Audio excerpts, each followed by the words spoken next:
You'll be aware, members, of our internet issues, but I think it's still better read this opening statement. Welcome to this meeting of Inverclyde Council. This meeting is being held remotely and also in person and will be filmed and recorded for live and subsequent broadcast available through the Council's website. The Council is the data controller under the General Data Protection Regulations and the Data Protection Act of 2018. We broadcast and record Council meetings to fulfil our public task obligation to enable members of the public to observe the democratic process. Data collected during the process will be retained in accordance with the Council's published policies available through the Council's website. Members of the Council are reminded that they should follow the Council's established meeting protocols, including around the use of the chat facility, and that comments made in the chat facility are visible to all participants in the meeting, which may include members of the public who have also received invites to the meeting. Welcome, members, to our annual budget meeting. You will be aware that there has been a late report issued, and members are advised that there has been a request for this to be added to the matters to be considered today. Standing Order 18 allows me, as promised, to accept this when I consider it as a matter of urgency. Given that the report relates to the leadership of the Council, I do consider this report to be relevant, competent, and sufficiently urgent to be included as an item of business at today's meeting. As such, it will be considered directly after agenda item number 2. With regards to the standing orders of this Council, the standing orders state that pre-arranged statements cannot be read in the chamber. However, in relation to agenda item number 2 only, and due to the technical nature and complexity of that item, I consider it to be in order that we allow this at today's meeting. Are we all in agreement for that? Similarly, the standing orders impose specific limits in length of time allowed for speaking within the chamber. However, due to the complexity of agenda item number 2, I propose to allow proposals and sectors of motions the time that they require within reason. For other members wishing to speak on this item, what you have to say is important. It's important that you're heard by this chamber and by the public, and so I will hesitate to put you on the clock again within reason. I would ask during the meeting that members, in respect of this and all agenda items, in respect of respect the standing orders, respect this chamber, and respect your fellow members by making your contributions as succinctly, as relevant, and as courteously as you can. Thank you, members. Do we have any apologies and declarations of interest? Promise, we have no apologies for absence today. We will now move to an attendance roll call before proceeding declarations of interest. And the following members please indicate their meeting either in person or remotely. Councillor Armstrong. In the chamber. Councillor Brennan. Present in the chamber. Councillor Brooks. In chamber. Councillor Cassidy. Present in chamber. Councillor Clockerty. Present in the chamber. Councillor Crowther. Present remotely. Councillor Curley. Present in the chamber. Councillor Daisley. Present in the chamber. Councillor Hellier. Present in the chamber. Councillor Jackson. Present. Councillor Law. Present in the chamber. Councillor McCabe. Present in the chamber. Councillor McCormick. Present in the chamber. Councillor Maguire. Present. Provost Mackenzie. In the chamber. Councillor McVeigh. In chamber. Councillor Moran. In the chamber. Councillor Nelson. Councillor Quinn. Present in the chamber. Councillor Reynolds. Present remotely. Councillor Robertson. Present remotely.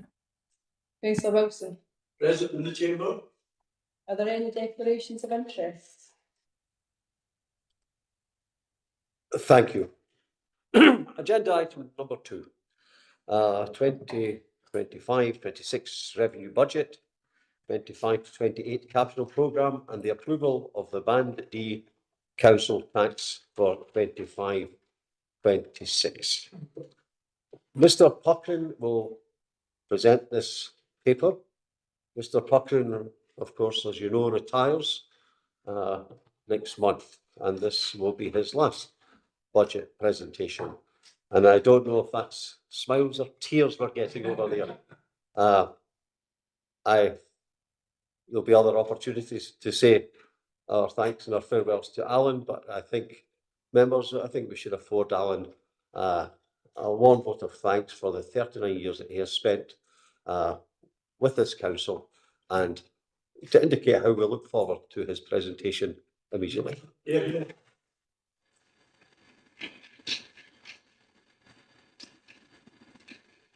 Mr. Puckrin, the floor is yours.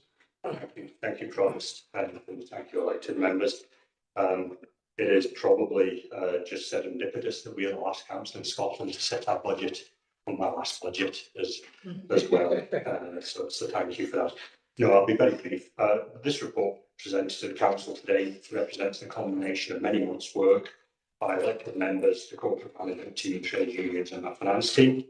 I can confirm that at the time of presenting the report, no further information or updates relative to decisions sought have been received from the Scottish Government or any other party, and as such, you can rely on the report that I put forward to elected members. As is always the case when agreeing the budget for the next financial year, there remain some matters that still have to be resolved. The largest of these is the 25-26 pay award. And so there's always an element of risk around the budget, and there'll need to be modifications to the budget during the year, but that's been the same for many years. The report clearly highlights the significant financial challenges which lie ahead for the council over the next 24 months, irrespective of the budget proposal that's ultimately agreed. And could I thank the Members' Budget Working Group and the SNP Group for bearing with me through the development of the two proposals included in today's papers. Compared to many budgets I've presented over the last 20 years, arriving at the position presented today has been smoother than most, and I could not have done this without the support of Louise, colleagues on the CMT, trade union colleagues in the Joint Budget Group, and especially my four finance managers, whose technical advice and support is hugely appreciated, as always, and which will be vital for this council over the coming months. I'm happy to provide any clarification and advice on the contents of the report and the appendices in advance of the elected member debate. Thank you, Provost. Thank you, Mr. Puckrin. Members, before we enter the debate, are there any questions of a technical nature for Mr. Puckrin? Thank you. Then what I will do is I will go to the Leader of the Council. We have two budget proposals here. I will go to the Leader of the Council, who will propose his budget proposal, and then to his seconder, and then I will go to the Leader of the SNP Group, and then to his seconder. Then the debate will be opened up, and each member will be allowed to speak on one occasion. And at the end, we will go back to Councillor Moran to close the debate. I call on the Leader of the Council. Thank you, Provost. Provost, before I start, I'd just like to officially welcome Councillor Cullen, who's the Leader of the SNP, and his Deputy, Councillor Anderson, and also to thank him for giving us the papers earlier in the week, and giving us a chance to look at the process of papers. And hopefully, look forward, we can do work together so we can get our budget everyone agrees on. So thank you very much for your courtesy in doing that. Welcome. Yeah. Right. So thank you, Provost. Council service reporters all lives every day in different ways. If we do matters, it makes a difference to people here in Inverclyde. That's why the council budget is so challenging. Year on year in, local government grants will cut, and the council tax flows not capped. This year we had a bit of settlement. The 370 council tax could very well come. But let's not forget the financial situation caused by years of austerity. For the last 15 years, or the last 18 years, the council tax has been frozen or capped. In the last 17 years, council tax has reduced from 19% of the budget to under 14% today. But challenges lie ahead. There is a significant, with an estimated 60.5 million budget gap over the next 2 years. The budget structure was to set the council tax at 7%. However, we've had to prioritise vulnerable children and allocated 700,000 to the IJB which equates to an additional 2% on the council tax. But we do understand the day-to-day challenges that residents face.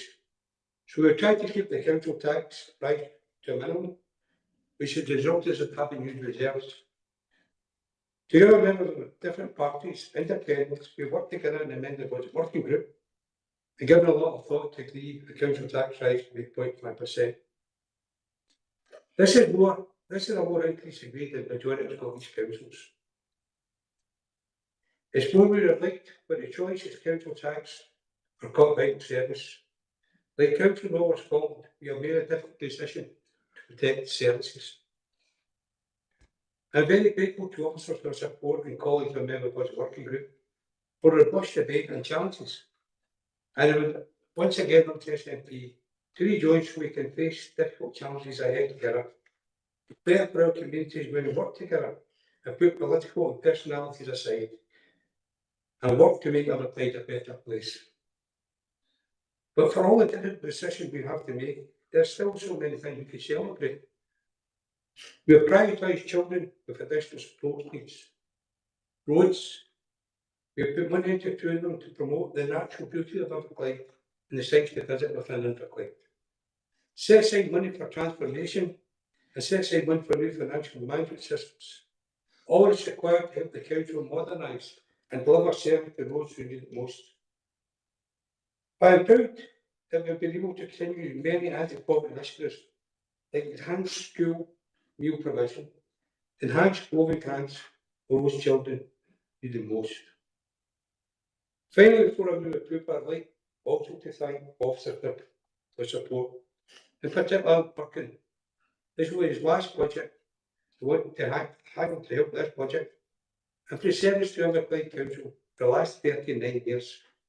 His contribution has been outstanding and the council will miss him. I move that the council notes the results of the council budget consultation have duly been considered and due regard has been given to the quality impact assessments, the Fair Scotland Beauty Assessment, the UNCRC Impact Assessment, and the principles of the Armed Forces Covenant, all leading to the savings and proposals set out in the Chief Financial Officer report as referred to in paragraph 5.6. The Council approves all the recommendations contained within the Chief Financial Officer report, subject to those adjustments detailed in the Members' Budget Working Group proposals and circulated, including use of available reserves were noted. The Council approved the following council tax resolution.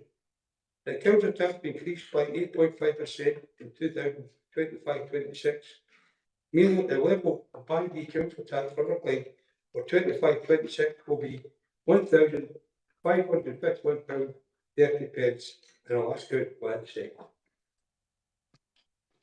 Thank you, Councillor Moran. Councillor McGuire, please. Sorry, I actually got that clear on there. That's my first time reading off the laptop, so apologies, I'm trusting you. So thank you, Thomas. Let me start by saying thank you to everyone in this room and beyond who's been part of the budget. Me and my colleagues are presenting to you all today. The Members' Budget Working Group is a unique convention of this council and has been an event and open forum to all members of the council and all groups across the council. Thank you for the efforts of each and every member and group representing the Members' Budget Working Group. Putting a balanced budget is a challenging task and working collaboratively with it has been pleasure and valuable. I must also extend a thanks to our CEO, Louise, to our CFO, Alan, our corporate directors and other officers who have provided us with the data and insights into the specialist areas. Your professional guidance and wisdom is integral to us being able to set not only a competent budget, but one that is achievable. So thank you to everybody for your input. Talking to the budget for you all today. This budget is one that balances our financial situation and what's forecasted to come, alongside the services people across Inverclyde are entitled to and need to live life better. Even though we have had a real-term increase over the past few years, this year's settlement could be said to be the most positive settlement we've had in the best part of a decade, with there being a marked decrease in the amount of interest funds. Part of the reason for this better settlement is due to the UK government providing a better block grant to the Scottish Government and that being passed on to us and the local authority. Since the budget in 2006 and 2007, we've had extremely limited ability to raise council tax without pressure from the Scottish Government, cap, freeze or face repercussions for choosing our own way, and that has decimated the income to our council. Members here and members of the public will note that we are suggesting council tax being set at 8.5%. This is higher than the 7% contained within our planning assumptions. The reason behind this is that we have pressures amounting to £4.7 million, and it is anticipated that next year we will likely face a council tax cap or freeze. Alongside this, a one-year settlement provides no guarantee of an improved settlement that would allow us to address the pressures next year whilst balancing our local delivery and commitments. We have relied on and depleted our reserves for the past decade and a half, and we are anticipating an over £8 million funding gap next year, which is us after making prudent decisions seen in this budget this year. This council tax increase enables us to have minimal job losses, improve the funding to our IGP for children's services, and it outlines priority money to be allocated to our ASA provision, which the council under Labour has already commissioned a review of before this budget has been agreed. This budget enables investment in our roads and to show the support we have for our armed forces personnel, and provides increased resources to our tourism sector to allow them to showcase to the many visitors we have the wonderful place Inverclyde is. We hope that this budget will support the most vulnerable, improve the lives of those across our area, and allow investments in our services. Thank you once again to everyone who has helped create this budget. And Alan, I can fully say you will be missed this time next year. Whereas Alan Puckrin and our new CFO will be keeping us all in check. I ask colleagues here today to support this budget. Thank you, Provost. Thank you, Councillor McGuire. Councillor Collins.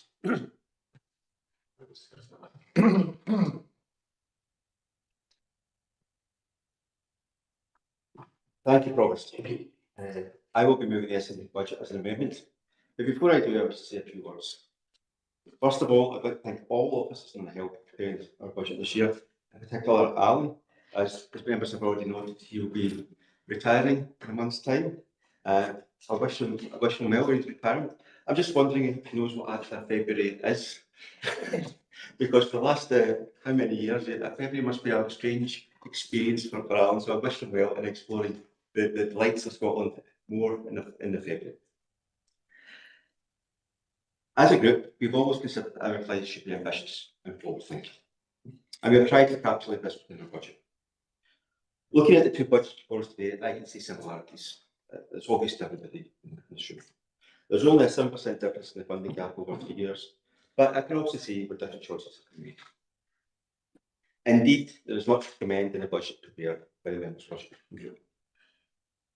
However, in preparing our budget, the SNP group has tried to balance our desire to mitigate council tax rises, provide more services, and reduce our reliance on reserves, whilst addressing the budget pressures facing council. At this point, I wish to note the new pressures that have appeared since the last council budget, which include the children's services, Councillor Robert Moran mentioned, £700,000, and the net increases in employers' national insurance contribution of £2.5 million. The latter budget pressure is upon the 7.1% rise in council tax, compared with our proposed increase of 7.75%. There's also been comments today about that the Scottish Government has not fully mitigated the employers' NIC rise, but in reality, I think it's best to deal with these things at the source, not mitigate them in the future. If it had been implemented differently, this would not have resulted in a larger tax cost for the public sector in Scotland and England. So I hope that is taken on board by the UK Labour government. As a group, we have written to the Chancellor to highlight the impact of the employers' NIC rise as an Inverclyde Council budget, and hope changes can be made in the upcoming spring statement. Given these pressures, in particular employers' NIC, we are not able to put forward all the service developments we believe are needed, and I'm sure members of this group would like to see us. However, we have included the following revenue spending proposals. Summer holiday provision for children with additional support needs. The rate of children who have been diagnosed with additional support needs in Scotland has more than doubled in the past decade. The Scottish Government has recognised this and provided an extra funding this year of £384,000 to Inverclyde Council to further develop provision for children with ASN, and particularly teaching and staffing resources. Ongoing dialogue with parents and families has convinced the SNP group that there is an urgent need for increased provision, particularly during summer holidays, to improve equity. Currently, our children with ASN have limited access to the summer play for all service. Expanding provision by a further £300,000 in mainstream funding will be life-changing for many families in Inverclyde, and means that the SNP group is proposing almost £700,000 additional revenue spending in Inverclyde related to ASN from 25-26 onwards, and that will of course be covered. That includes the one we're proposing here, the additional one in Scottish Government. We also like to give the opportunity to create advanced practitioner posts in social work. Difficulty in recruiting and retaining social workers is a national problem. Locally, significant progress has been made in developing a grow our own scheme. But currently, there are no opportunities for social workers in Inverclyde to advance their careers other than seeking supervision management posts or alternatively going elsewhere, which largely removes them from the frontline practice. We propose setting aside £100,000 to convert up to 20 social work posts to advanced practitioner posts to improve service delivery and staff retention. This is our proposal.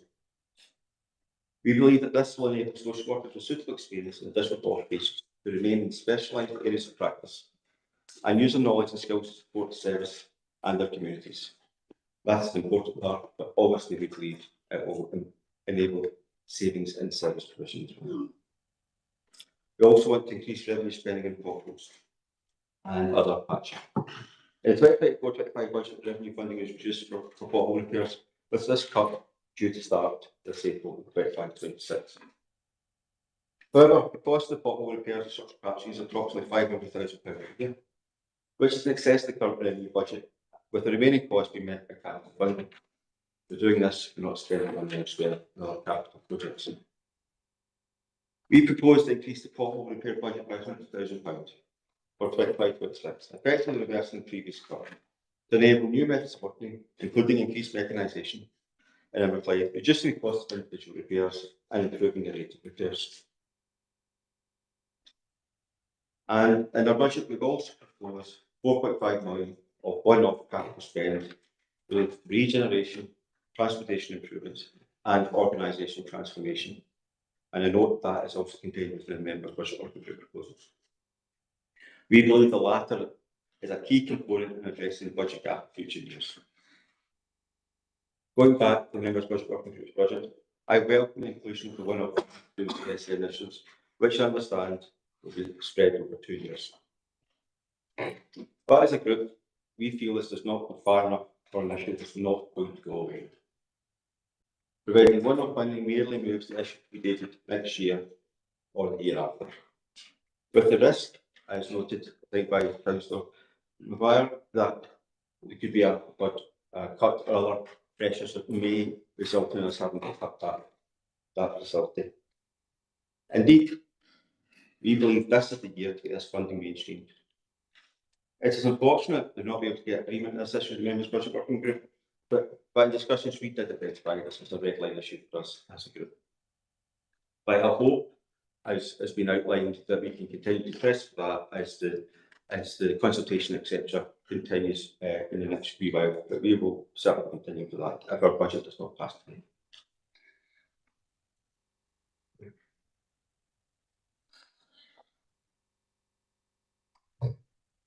So therefore, members, I move the 25-26 budget proposals by the SNP group. That the council notes that the results of the council's budget consultation have been duly considered and due regard has been given to the equality impact assessments, the Fairest Scotland Duty Assessment, the UNCRC Impact Assessment, and the principles of the Armed Forces Covenant, all as related to the savings and proposals set out in the Chief Financial Officer's report and as referred to from paragraph 5.6 of the report.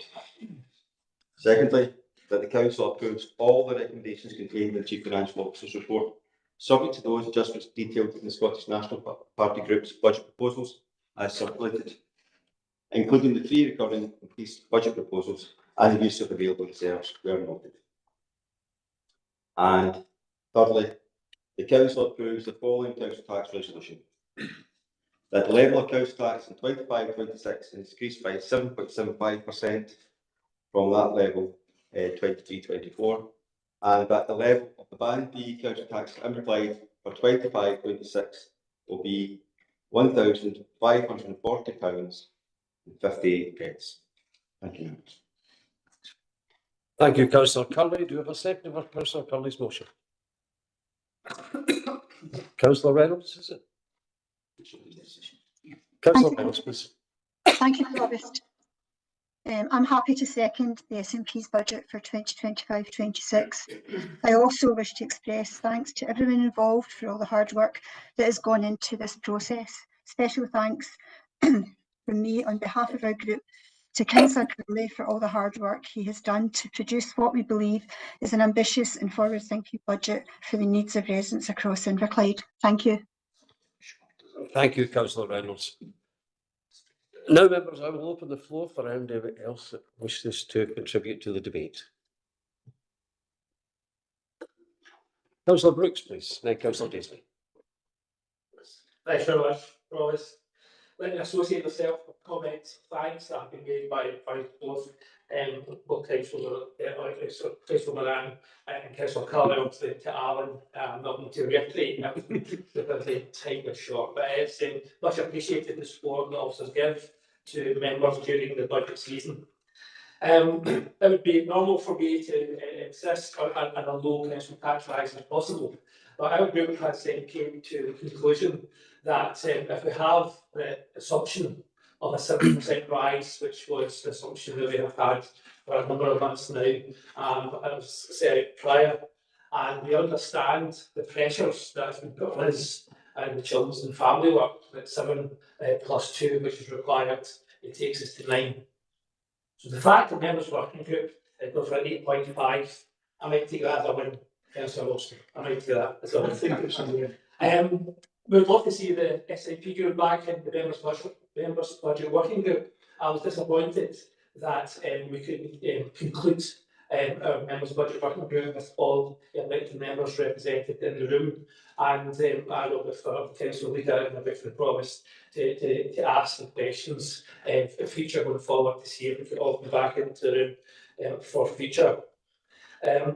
I'm pleased, although challenged, if that's those two words are appropriate, that 1,254 in the reserves to be used. I've had it aimed at many times by Alan to reduce our reliance on reserves. I don't think we're getting there fast enough with the pocket, but I think we are getting there by actually managing to make a reduction. So these are the reasons that my group is going to support the budget that been proposed by the members' budget working group, because as the council tax is the best I could get, reserves are getting used appropriately, hopefully, and that will be positive going forward as the council safely rely on reserves. We do have £20 difference a week between the two groups. I'll take the band D. I'm not too sure any copies 20p. I wouldn't get a copy anywhere for 20p. But nevertheless, it's a very difference in 20p a week in the council tax band D. So I'm not inclined to go for 20 pence an hour service with the members' budget working group. I do have a question, Provost, and I'm not too sure if officers would answer the question on the budget to be presented by the party, but I'll take your guidance. The ESM increase is 300k from yourselves, and I'm interested from officer's perspective of what that would actually buy us, because I don't think it's a lot of money for what we require to ensure the ESM provision is equal or in progress towards all members of our community. So I'm not too sure how a question is posed. But the question is, what would the 300k ASM provision being proposed actually buy us for this replacement? I think Councillor Brooks will leave that as a hypothetical question this time. Councillor Daisley. Thanks, Provost. Today we are faced with an important decision, not just a financial one, but a moral one. It's about shaping the kind of community we want Inverclyde to be, not just in this moment, but for the years ahead. In addition, I quote from the Inverclyde Council plan. The motto for Inverclyde Council is Meliora Semper Prospicimus. We look forward to better things. The Inverclyde commitment is success for all, getting it right for every child, citizen and community. We are very aware that life opportunities vary across our population, and there are significant challenges in relation to deprivation and inequality. We want to achieve success for all, with everyone in our communities being able to easily access high-quality council services. Today is a chance to deliver a better thing for our community. Our budget item around the SN summer play provision is about families who have spoken out, determined to have their struggles recognised. It is about children who right now are missing out on the same experiences their peers enjoy. And it is about those families who deserve to know that their child's needs will be met when the time comes. This is not just a decision about policy, it is about fairness, dignity, and ensuring that no family in our community is left behind. Provost, for too long, families raising children with additional and complex needs have not had equal access to one of the most fundamental rights, the ability to play and be a part of their community during school breaks, summer in particular. We know this because parents have shared their stories, their exhaustion, their frustration, and their heartbreak. Consider a 12-year-old who spends 6 long weeks of summer alone in their room, staring at a tablet, not because they want to, but because their parent has no alternative. That parent working from home in the next room is doing their best, trying to keep their job whilst also being a full-time caregiver with no appropriate services available for their child. Think of a neurodivergent child whose sense of stability depends on routine. The sudden change when summer begins is overwhelming, throwing them into distress that can take weeks to settle, only for them then to struggle again when school resumes. It can also affect their learning when they return to school after the summer break. It can take some children longer to settle back into a routine. This constant cycle of adjustment takes a toll not only on the child but on the entire family. Now imagine their neurotypical sibling. While their friends are making summer memories, they spend the holidays watching a parent who is stretched to the limit, unable to provide the time or attention that they long for. And let's not forget the financial impact. Many parents in this position must take unpaid leave, forcing them to make impossible choices between providing care and making ends meet. Research has shown that the ongoing stress of raising a child with complex needs can mirror the psychological strain of those serving in active combat zones. Instead of summer break being a positive experience for these families, for many, it is something they dread. These experiences are what have brought us to this moment. At this very moment, parents in our community are already worrying about the summer ahead. They know that when the school term ends, so do many of the support systems that they rely on. Provost, this funding and it being baselined would change that immediately. With this investment, families will no longer be left without options. Their children will have a dedicated space where they are understood, supported, and able to play just like any other child. This is not something extra. It is not a privilege. It is a necessity.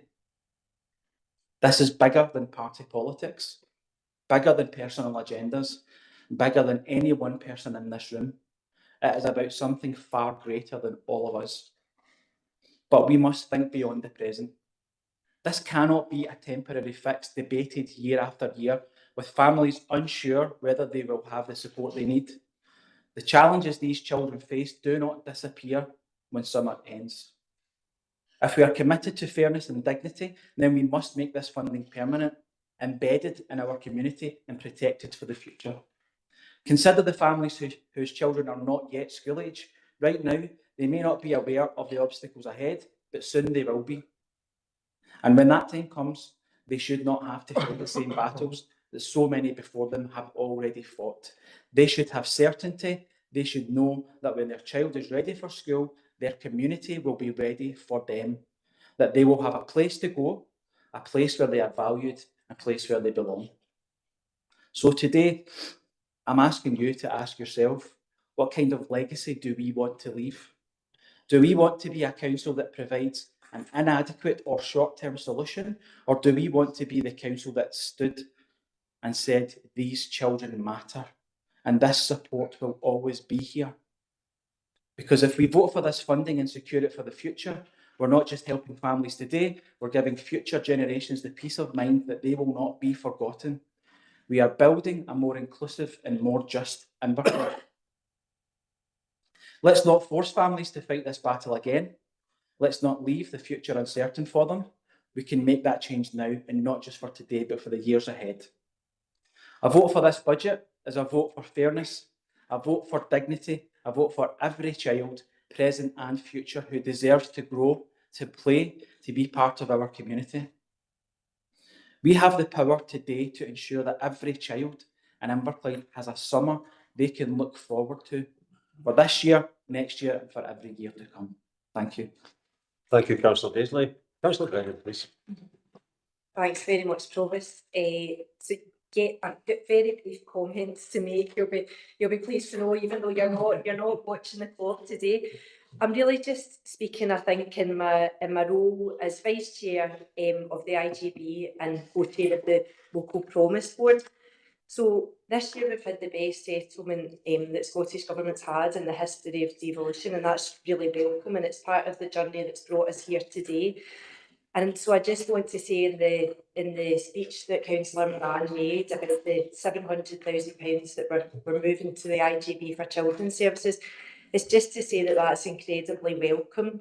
And also a big thanks, because we've thanked yourself, Alan, and we've thanked other people, but a big thanks to the officers like Kate Rocks and Jonathan Hines and all the other people who've worked on helping us all to understand why that fund is so important and the reasons behind the pressures, although I never really like using that word pressures when it comes to people, especially children, and why we need to take that action. So it's just to say I think this is really us keeping the promise, and also the way we work with those in our society and in our area who most need our support is really a marker of the way we want to be as a council and as Inverclyde.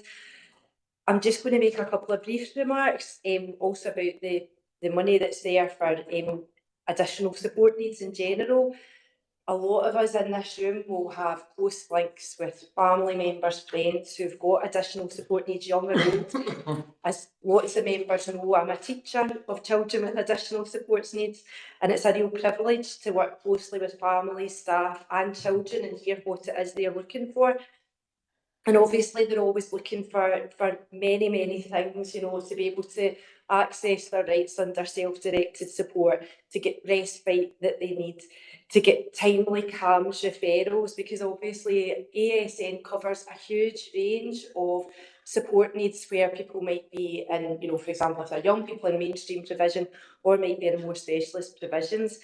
They're looking for welcoming services, and I think it's just important to recognise some of the progress we've made locally on additionality in our schools provisions, and also the work that we do in all our schools to be as welcoming and inclusive as possible. I think I worked closely with the ASN local parent and carer group last year, and we found some solutions to the summer holiday provision where we were able to work with Councillor Clockerty and Councillor Maguire as convener and vice convener, myself and council officers closely to put in place a really meaningful summer provision that families who had children with additional support needs very much welcomed. For that 6-week period that is really just part of the whole experience of having a young person with ASN. So I really welcome this focus on ASN that we're having today and that we've had in the lead up to the budget process. And also welcome the closer look at social worker pay and recognising that challenge.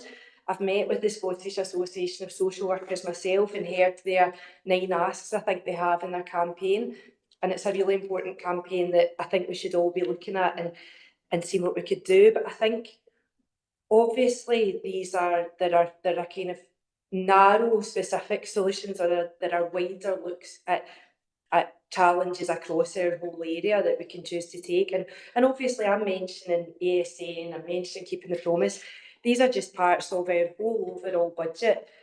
And there's a whole range of services a council provides that touches everyone's life. And some of these touch some people more than others, but things like roads, environments, town centres, bins are things that are also very much important to people. And I know that the members on the Members Budget Working Group takes all of this very seriously.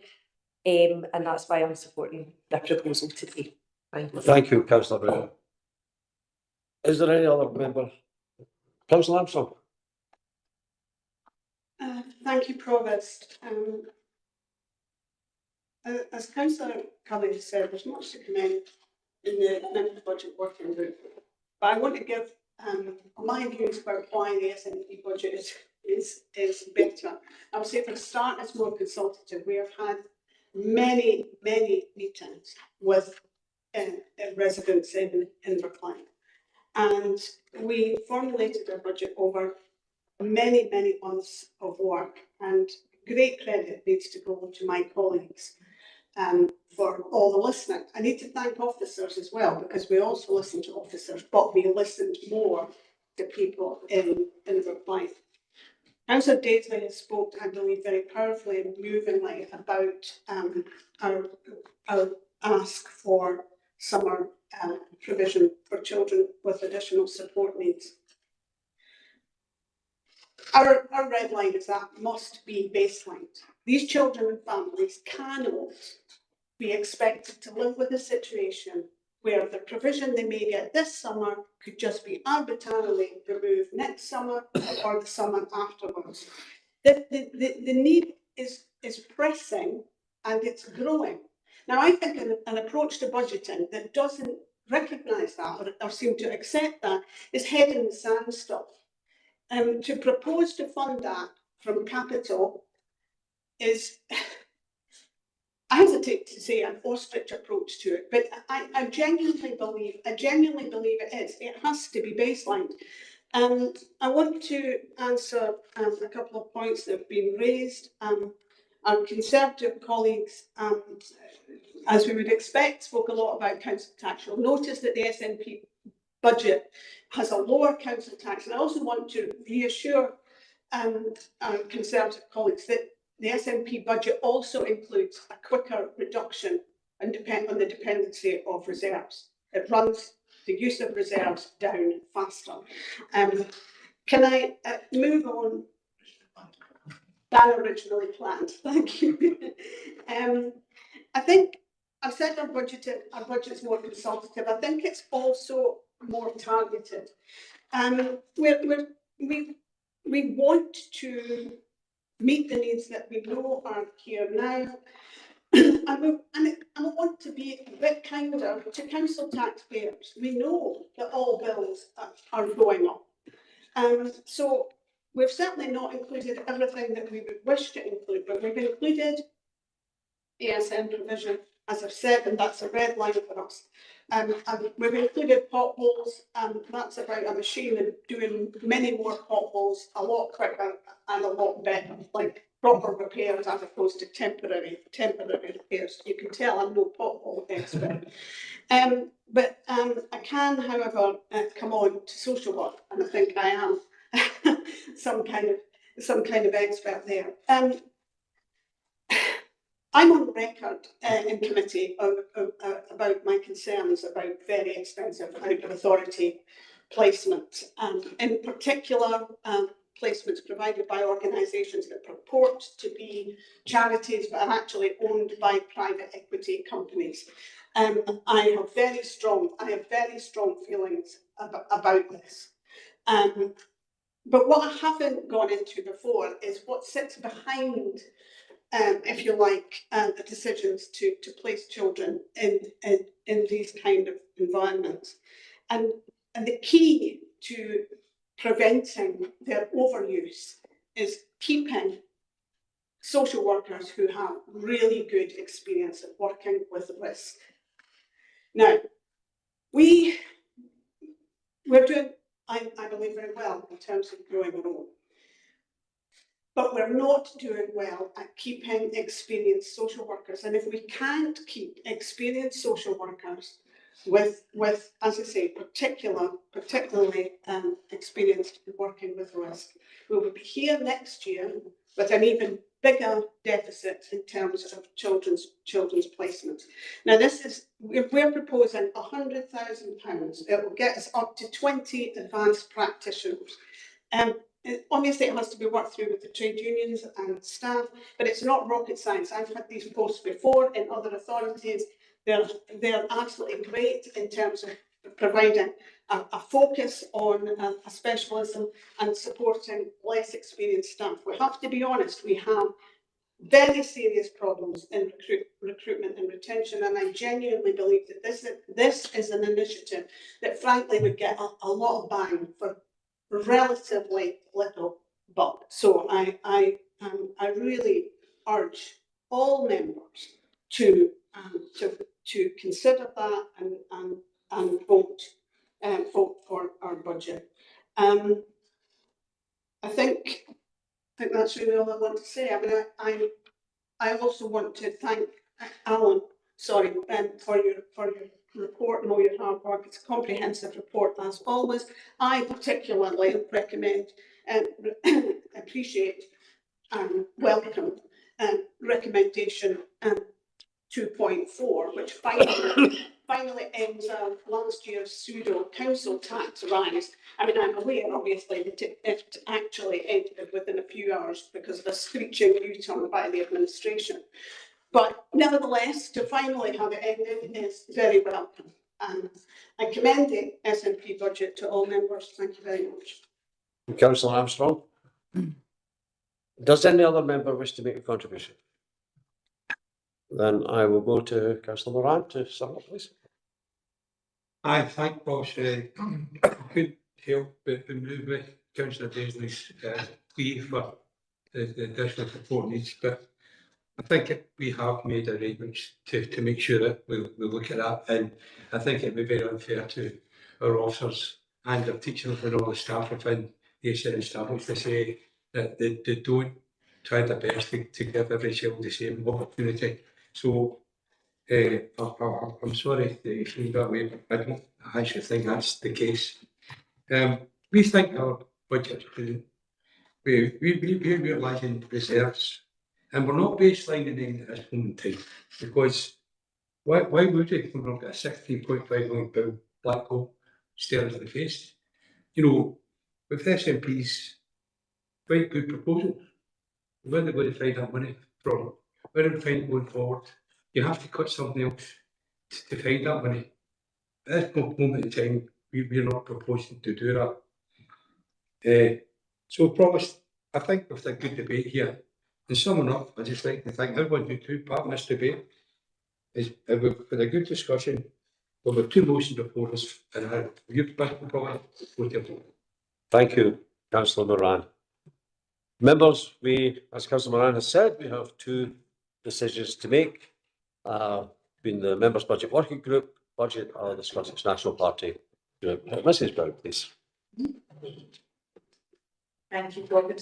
So we'll now proceed to a roll call vote. The motion is the Members' Budget Working Group budget, which has been proposed by Councillor Moran and seconded by Councillor Maguire. The amendment is the SNP's budget, which has been proposed by Councillor Curley and seconded by Councillor Reynolds. When I call your name, could you please indicate whether you would like to vote for the motion, for the amendment, or if you would like to abstain. Councillor Armstrong. The amendment. Councillor Brennan. Motion. Councillor Brooks. Motion. Councillor Cassidy. Motion. Councillor Clockerty. Motion. Councillor Crowther. Amendment. Councillor Curley. Amendment. Councillor Daisley. Amendment. Councillor Halia. Motion. Councillor Jackson. Motion. Councillor Law. Motion. Councillor McCabe. Motion. Councillor McCormick. Motion. Councillor Maguire. Motion. Provost Mackenzie. Motion. Councillor McVeigh. Motion. Councillor Moran. Motion. Councillor Nelson. Motion. Councillor Quinn. Motion. Councillor Reynolds. Amendment. Councillor Robertson. Amendment. Councillor Wilson. Motion. Thank you. Promise we have 16 votes for the motion and 6 for the amendment, and the motion is carried. Thank you, Mrs. Brown. The motion being carried, can we agree the recommendation on page 2 and page 3? Thank you.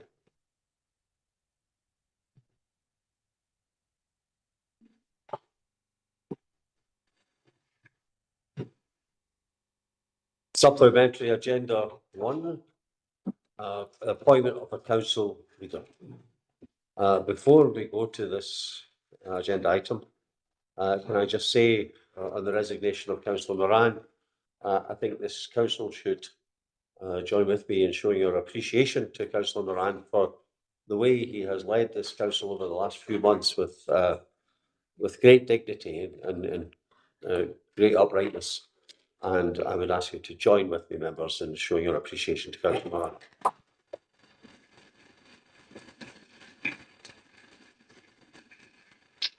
Mrs. Brown, please. Thank you, Promise. This report informs the council that Councillor Moran has given notice that he will resign from his role as leader of the council with effect from this point in today's meeting. Consequently, it's recommended that nominations are forthcoming for the role of leader of the council and that the council duly appoints a new leader. Members are asked to note that this has certain consequential impacts on memberships within the council and also on the council's outside bodies. Happy to take any questions. Are there any questions for Mrs. Brown?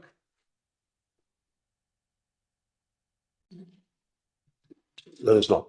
Can I have any motions for any nominations for the leader of the council, please? Councillor Proctor. Yeah, thanks, Promise. I'll nominate Councillor Stephen McKay. Thank you. Do we have a seconder? Boss, I'm happy to second that. Thank you, Councillor Moran. Do we have any other nominations for leader of the council? Councillor Armstrong. Thank you. I'd also like to thank Councillor Moran for his period as council leader. I would like to nominate Councillor Cunley to be the council leader. The last time we were in this position, we didn't put anyone else forward, but this time we absolutely feel that we have to. My own view is that Councillor McCabe is a divisive figure with a political style that belongs in the past. But I'm delighted to be able to offer nominate Councillor Cunley, whom I know has the respect of everyone in this chamber. Councillor Cunley is dependable, he's dedicated, he's also kind and clever. And this revolving door of Labour leaders has to close. I would ask you to support Councillor Cunley to be the council leader. Thank you, Councillor Armstrong. Do we have a seconder for Councillor, please? Promise, I'm happy to second. Promise, before, I mean, I don't think we need that type of language in this chamber. What Bill McCabe is not to do with it. He's not a divisive figure. That's Councillor Anderson's impression, for her opinion. It's certainly not the opinion that the people share with this table. Thank you, Councillor Moran.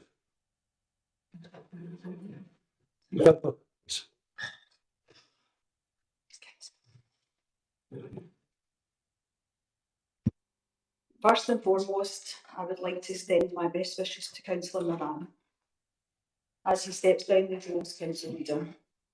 I sincerely thank you for your service.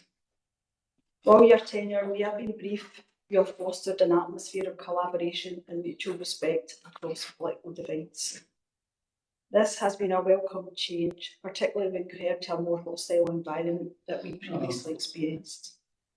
Your approach has had a positive personal impact on me, and I'm grateful for that. I wish you all the best for the future. Turning to the nomination for the position of council leader, I must express my firm opposition to the nomination of Councillor McCabe.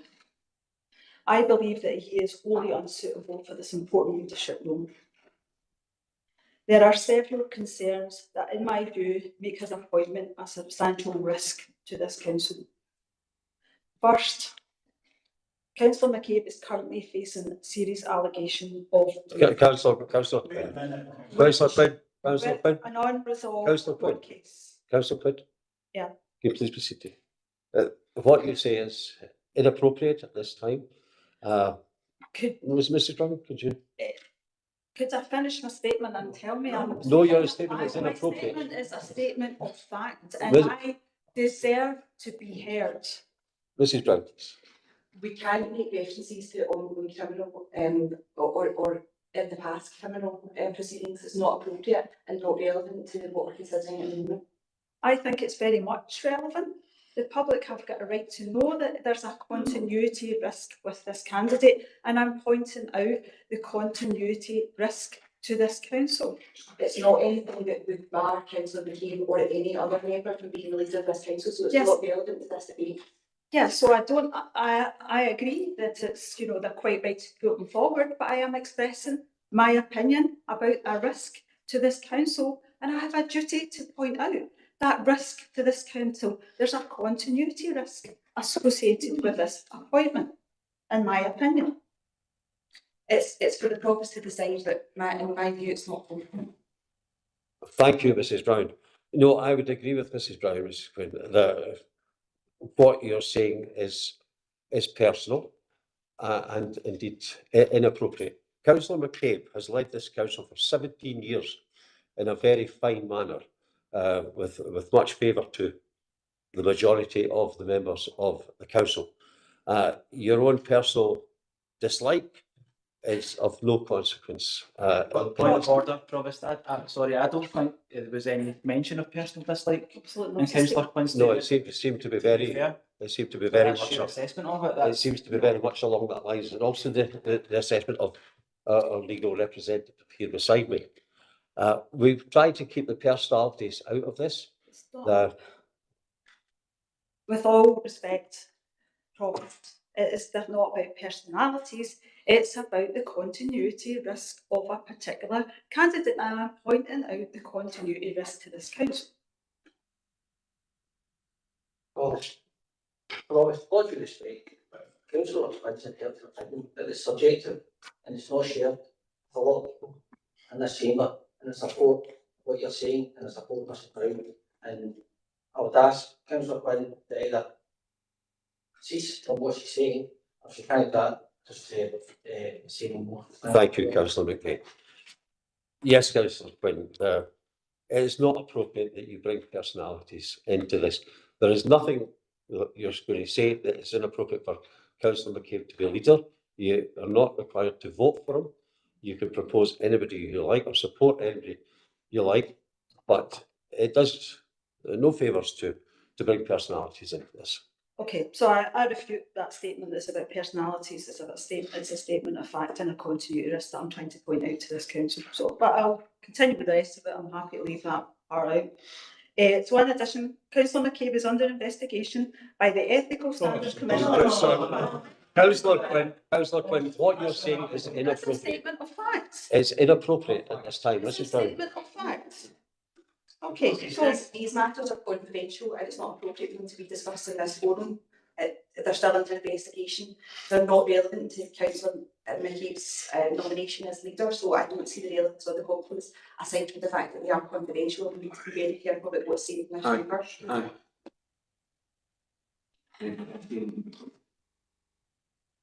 At a time when public trust in politicians and government institutions is at an all-time low, appointing such an unsuitable individual would only serve to undermine public confidence in this council. It is critical that we work together, rebuilding trust with the local community, not further eroding it.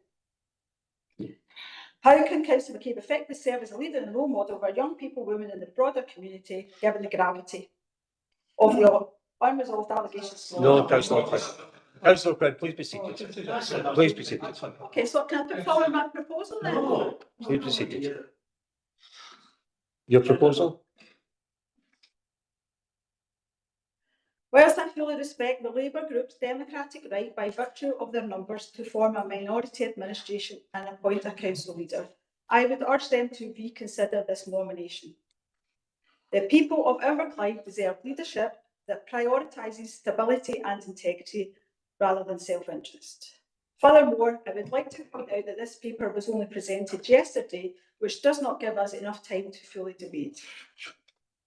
I propose that, in light of this, we postpone this decision and appoint the deputy leader on an interim basis, in accordance with standard protocol. I also urge the Labour Group to reconvene and nominate a suitable alternative candidate who can ensure the continuity of leadership and demonstrate the qualities of integrity and collaboration that are necessary to move this council forward. What Inverclyde needs now is a forward-thinking leader with a clear vision for the future. Someone who will unite our community, not create further division. These residents we serve are calling out for such leadership. Thanks. And I have my proposal there.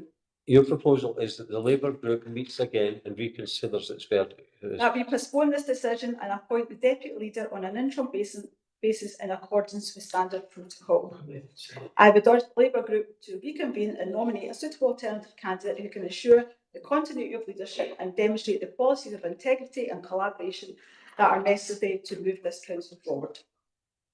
Thank you.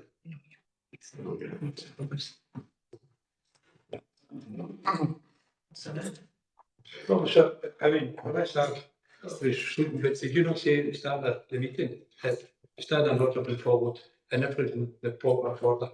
So I don't see why the standing order has been brought here when they've been followed. Thank you, Councillor Moran. Mrs Brown, would you say that Councillor Quinn's motion is relevant and should it be taken?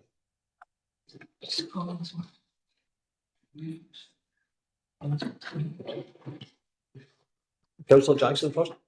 Thank you, Officer. I had absolutely no intention of this debate, and I've sat in these chambers for the best part of 8 years now. And I've never seen anybody play the gallery in grandstand as much as what Councillor Quinn has just done now. She seems to be loving it, so she is. She's been told several times, and I think in this chamber we know this is a personal right. Myself, Mr McCabe, Councillor McCabe, for many an argument, and that's well known to this group. But I don't know anybody who served this council better than Councillor McCabe. And I don't know anybody. Councillor Moran done a great job. And the members' budget work group was told what he done to get the budget through was brilliant. The old saying, like a blinder, and everybody had a lot of praise for Robert for what he done.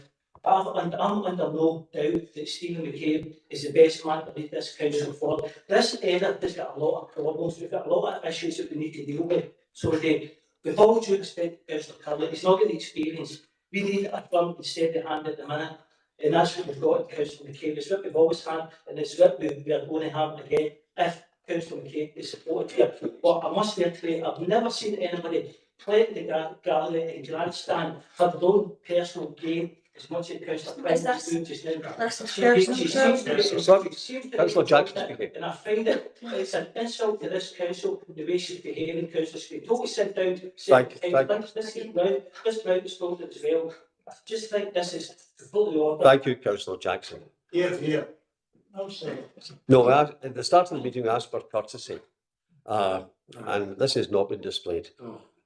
Councillor Quinn wants to put forward a motion that the Labour group reconvenes and reconsiders its decision. The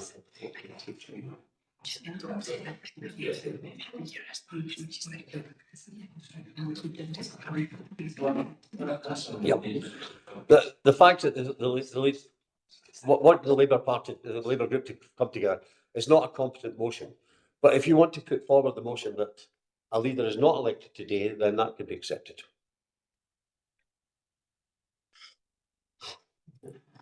Yeah, so I'm asking the Labour group to come together and nominate someone else. So yeah, okay. Do you wish to put forward a motion that a leader is not elected today? Yeah, so the interim measures are in place. Yes. Okay. Do you have a seconder for that? I'm happy to second Councillor Quinn's amendment. For sure. I would like to begin again reiterating the thanks to Councillor Moran, who's put himself forward to lead this council through the aftermath of what was the most difficult period and work towards repairing some of the damage that had been impacted our ability to work collaboratively. This was a huge benefit to us all, so thank you. Contrast that with a year ago, sitting in this chamber, where the level of tension and hostility in the room was palpable, which we've kind of seen again today.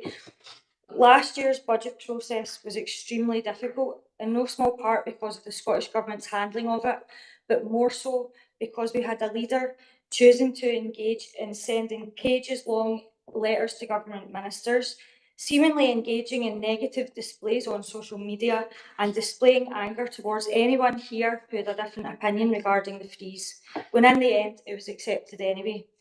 All of this, I would argue, needlessly cost us, both in terms of finances and reputation. I don't doubt that Councillor McCabe demonstrates competency, even skill, when it comes to the policies, processes and procedural operations of the Council. I'd hope that anyone in post for as long as he has been would reach those levels of ability. However, this does not take away from the fact that as a leader in here and in our community, you have to bring people with you.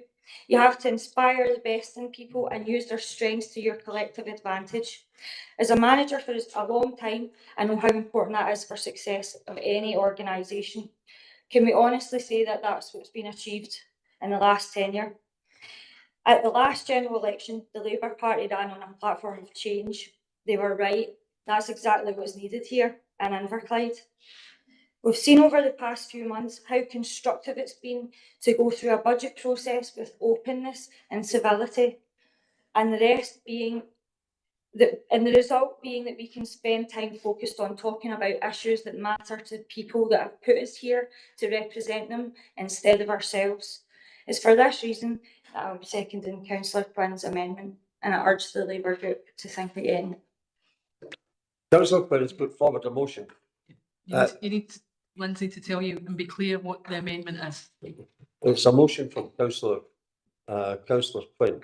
I think it's classed as a motion that we do not select a leader. Amen. Mrs. Brown.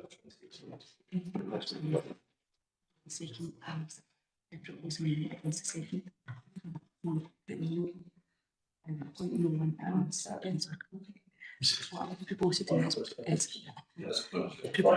appoint someone who appoint someone. That's exactly. Yes.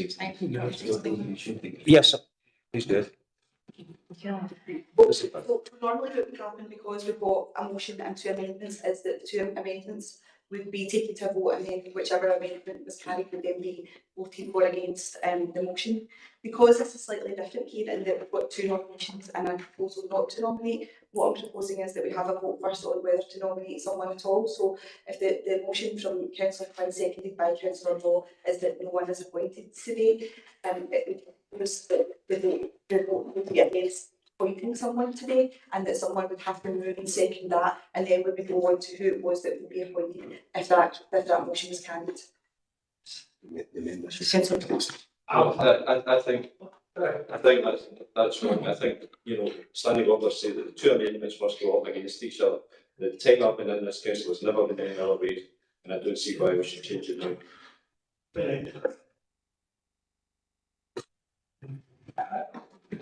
Yeah, just go that way. Yeah, that's fine.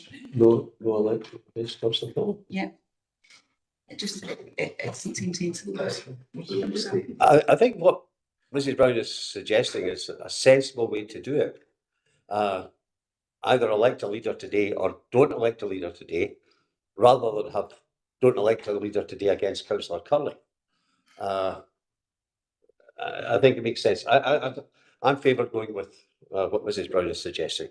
But Mrs. Quinn, Councillor Quinn has put a motion forward that we don't elect a leader today, and I would put forward an amendment that we do elect a leader today. I would ask if I get a seconder for that. Promise, I think you're wrong. I think standing orders say the two amendments must go up against one another. That is what the standing order says. Yeah, that's absolutely correct. I think what I'm proposing is that we would do something that's not standing orders, which is within the given fact that we've got 2/3 majority to do that. Because the standing orders, I think, we're not drafting for this kind of situation, and that it would seem to be slightly strange to have a motion not to appoint someone against an individual. It should be an individual against an individual, so it's a procedural motion against actually proposing someone to fill the role of leader. We can do it that way, but I do think the better way to do it is to decide whether we want to nominate someone today or not, and then to move on to who it is that's nominated. Yes, I would agree with you, and I'd move the amendment that we elect a leader today. Councillor Clough? Yeah, thanks. I was just looking for clarification.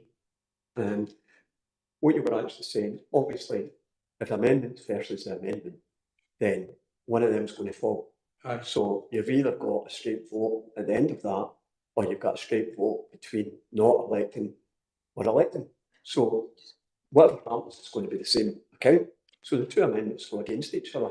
And then what happens in the outcome, you're still going to have that one against the other. So there's not really any difference to what you're proposing, really. So it's almost two amendments against each other. Yes, I agree. And then whatever happens in the outcome of that, we'll deal with that at the time. No, you're absolutely right. The outcome will be the same. And we will not agree to the suspension of standing orders. Okay. Just for right, so that's fine. Yep. That's fine. Okay, so the motion then is for the appointment of Councillor Curley, and that's been moved by Councillor Armstrong and seconded by Councillor Daisley. The amendment is to not nominate anyone. Yeah. Okay. No, I just thought we were the first amendment, that's all.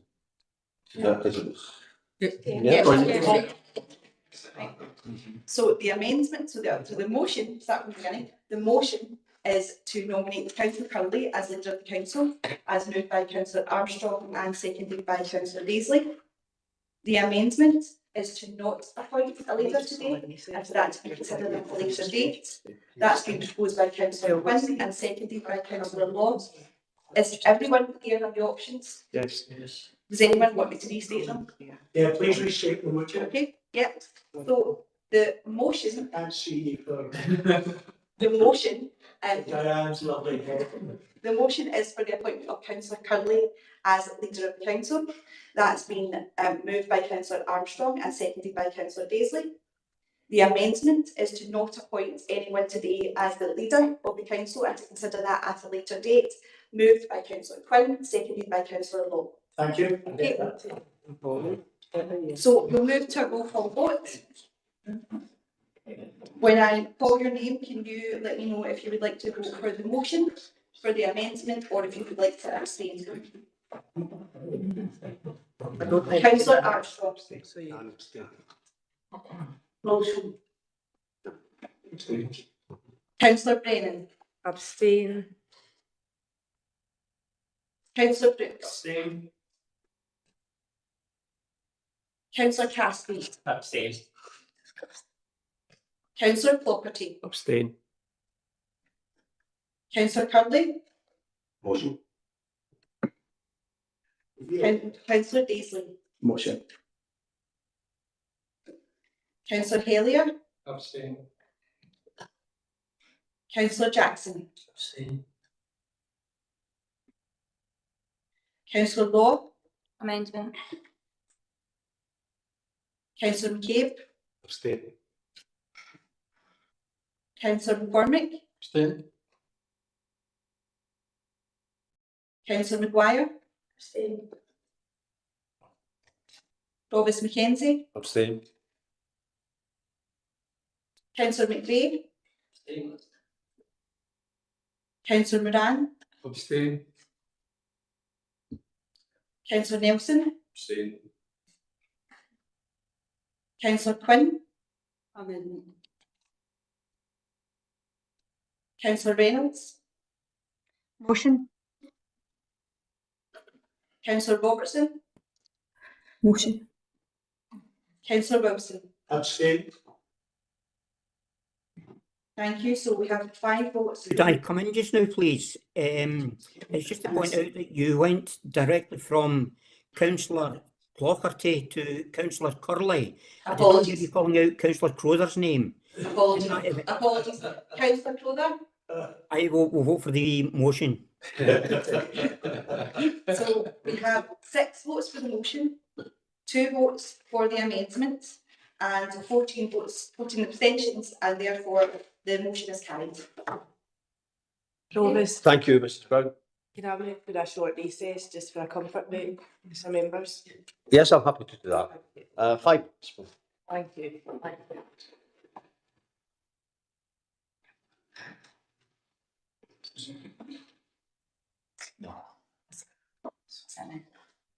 you. We're back online. The council is now resumed. Mrs Brown, the next stage of the vote, please. Thank you, Provost. So this time the motion is for the appointment of Councillor McCabe as leader of the council, as moved by Councillor Clockerty and seconded by Councillor Moran. The amendment is for the appointment of Councillor Curley as leader of the council, as moved by Councillor Armstrong and seconded by Councillor Daisley. When I call your name, can you please indicate if you wish to vote for the motion, the amendment, or if you would like to abstain? Councillor Armstrong. Amendment. Councillor Brennan. Motion. Councillor Brooks. Motion. Councillor Cassidy. Motion. Councillor Clockerty. Motion. Councillor Crowther. Amendment. Councillor Curley. Amendment. Councillor Daisley. Amendment. Councillor Hellier. Motion. Councillor Jackson. Motion. Councillor Law. Abstain. Councillor McCabe. Motion. Councillor McCormick. Motion. Councillor McGuire. Motion. Provost Mackenzie. Motion. Councillor McVeigh. Motion. Councillor Moran. Motion. Councillor Nelson. Motion. Councillor Quinn. Abstain. Councillor Reynolds. Amendment. Councillor Robertson. Amendment. Councillor Wilson. Motion. So we have 14 votes for the motion, 6 for the amendment and 2 abstentions. The motion is carried. Thank you, Mrs. Brown. I therefore declare Councillor McCabe as leader of the council. Members, can we agree all the recommendations therefore in the 2.1? Thank you, members.